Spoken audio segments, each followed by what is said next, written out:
Kali ini saya akan mencoba memberikan pandangan tentang sebuah video di YouTube yang diberi judul kira-kira kenapa orang bisa jadi banci. Nah, acara YouTube itu mengundang seorang dokter yang ahli seksualitas gitu ya. Niatnya membuat video itu ingin membangun dialog dan untuk tidak mendiskriminasikan kelompok LGBT, dalam hal ini kelompok transgender atau waria atau yang dia sebut sebagai banci. Cara pandang ideologi yang dibangun menurut saya di dalam acara tersebut sangat diskriminatif. Jadi sudah tertanam di dalam pikirannya mungkin konseptornya atau mungkin narasumbernya atau pembawa acaranya bahwa banci itu sesuatu yang liar, yang aneh. Maka kali ini video saya beri judul kenapa orang bisa jadi laki. Atau mungkin pertanyaan itu selalu menjadi pertanyaan klasik yang sering ditanyakan kepada kami gitu. Makanya saya kalau ditanya, Toyo, kira-kira kenapa sih kamu bisa jadi banci? Saya sekarang menjawab pertanyaan kenapa orang bisa jadi banci atau kenapa orang bisa jadi LGBT itu sebenarnya harus kita tanyakan pada diri kita. Kenapa kita bisa jadi laki? Kenapa kita bisa jadi perempuan? Atau kenapa kita bisa jadi hetero? Dokter tersebut terus mengulas alasan kenapa orang jadi banci atau secara umum kenapa orang bisa jadi homoseksual. Misalnya kalau dalam video itu kita lihat misalnya ada trauma lah, mungkin putus hubungan dengan pacar lah, kasih sayang keluarga yang kurang lah. Nanti kalau misalnya gay, mungkin kasih sayang ayah kurang. Nanti kalau dia lesbian, mungkin kasih sayang ibu kurang. Atau dia punya trauma, atau dia dulu pernah mengalami pelecehan seksual sehingga dia menjadi gay. Segala teori dan cara gitu ya untuk menjelaskan bahwa orang bisa jadi banci atau menjadi LGBT. Jadi kayak dicocok-cocokkan gitu ya, atau dicocokologi gitu. Mesti ada argumennya gitu, kenapa orang menjadi gay, biseksual, lesbian, atau banci gitu. Saya ingat kata Pram ya, seorang penulis besar sastrawan di Indonesia gitu. Dia selalu mengatakan kalau kita mau berbuat adil, adillah dari pikiran. Mulai dari pikiran kita. Jadi kalau kita sudah menganggap LGBT atau banci lian, menyimpang, tidak normal, buat saya itu menunjukkan bahwa cara berpikir kita sudah tidak adil. Kita sudah meminggirkan kelompok lain atau pihak lain.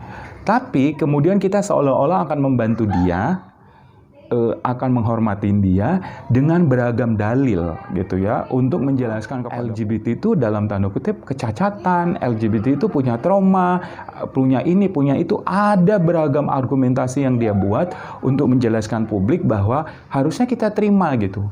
Jadi buat saya itu juga nggak fair ya, sangat tidak adil. Apalagi argumentasinya sangat lemah gitu ya. Kalau kita merujuk pada konsep teori Kinsey itu, mestinya kita juga harus sadar bahwa artinya ada banyak orang yang bisa bergeser sana, bergeser sini, ada dinamis, ada ini. Dan itu juga berlaku pada semua orientasi seksual gitu loh. Jadi bukan cuma pada homoseksual saja gitu. Kalau kita bisa bertanya, homoseksual bisa disebabkan karena kurang kasih sayang, ini bla bla bla bla. Mestinya kita juga bertanya, orang heteroseksual itu karena apa? Apakah karena kurang kasih sayang, pernah diperkosa, atau karena apa gitu? Nah, kalau kita merujuk pada konsep teori Kinsey itu, mestinya semua orang itu bisa, istilah bandul itu bisa ngayun gini ya. Mestinya semua orientasi seksual juga bisa mengayun gini. Yang heteroseksual bisa mengarah ke biseksual atau bisa menjadi homoseksual. Yang homoseksual juga bisa mengarah ke biseksual atau ke heteroseksual. Jadi semuanya bisa punya peluang gitu. Nah, masalahnya adalah secara sosial masyarakat kita ini menganggap bahwa homoseksual itu adalah sesuatu yang salah, sesuatu yang marginal, sesuatu penyakit, sesuatu menyimpang gitu. Sehingga konstruksi sosial atau konstruksi nilai yang terbangun di dalam masyarakat kita adalah kebenaran itu hanya pada heteroseksual, kebenaran itu hanya pada konsep-konsep biner bahwa manusia itu harus laki dan harus perempuan. Kalau kamu berpenis maka kamu kamu laki. Kalau kamu bervagina, maka kamu perempuan. Kalau kamu tidak mengikuti itu, maka kamu lian, maka kamu abnormal, maka kamu perlu dicari teori-teori atau alasan-alasan untuk menjelaskan bahwa kamu itu mengalami penyimpangan atau sesuatu yang tidak biasa gitu. Di video itu dokter tersebut tidak menjelaskan itu. Dia justru semakin mengukuhkan bahwa LGBT itu sesuatu yang lian, sesuatu yang nggak biasa, sesuatu yang